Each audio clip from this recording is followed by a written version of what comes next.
ჩვენ კიდე ერთხელ ვამბობთ, რომ ჩვენ ტერიტორიალური წყლები, სადაც მიდის თევზის რეწვა, არის საკმაოდ მდიდარი, შედარებით სხვა ტერიტორიალური წყლებისა შავი ზღვის აკვატორიაში. ჩვენი არის საკმაოდ საინტერესო, უფრო მდიდარი და ამიტომაც არის სწრაფვა, მაგალითად თურქული გემების შემოსვლისა შიგნით თევზჭერისთვის. ბერკეტი არსებობს, ანუ ლიცენზირება არსებობს, კოტირება არსებობს, ბერკეტი და ეხლა დღევანდელ დღეს ამის დაკვირვებას და მონიტორინგს ახორციელებს სასაზღვრო დაცვა. სასაზღვრო დაცვის კატერები არსებობს, სპეციალური, რომელიც ამაზე ეს პასუხისმგებლობა მათ დააკისრეს, ისინი აკეთებენ გარკვეულ მონიტორინგს ამაზე და უცხო ქვეყნის გემები მოწმდება, რომ არ იყოს აკრძალული იარაღებით, ასე ვთქვათ, თევზაობა. ეს აკრძალული არის ფსკერული ტრალი, მაგალითად საქართველოს ტერიტორიაზე აკრძალულია ფსკერული ტრალის გამოყენება.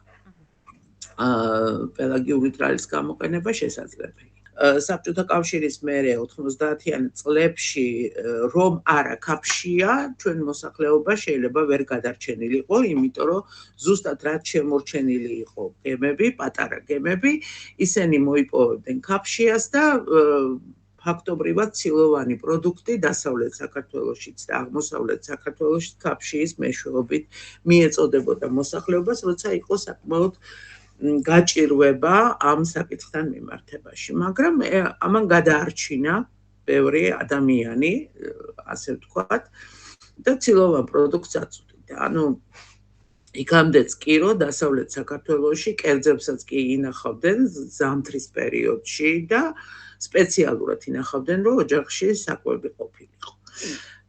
ასე რომ ეს არის ძალიან მნიშვნელოვანი თემა და სხვა თემაც აქვს, ზღვა საინტერესო, ეს არის მოლუსკების თემა, ეს არის მიდიების თემა, ანუ ზღვაში შეიძლებოდა მიდიების ფერმის გაკეთება, ეს წინადადებებიც არსებობდა, სამწუხაროდ დღემდე ვერ განხორციელდა მიდიების ფერმის გაკეთება.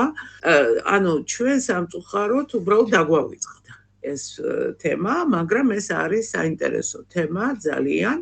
საკმაოდ ძვირადღირებული პროდუქტია და მნიშვნელოვანია. ჩვენ ბოლომდე კიდე არ ვიყენებთ შავ ზღვას როგორც პოტენციალს, რომელიც გააჩნია როგორც თევზის და მრეწველობის სახით, რო ჩამოყალიბდეს და სიმართლე რო გითხრათ, ძალიან გვიჭირს, ასე ვთქვათ, ათვისება თევზისა, რომელიც უნდა ავითვისოთ.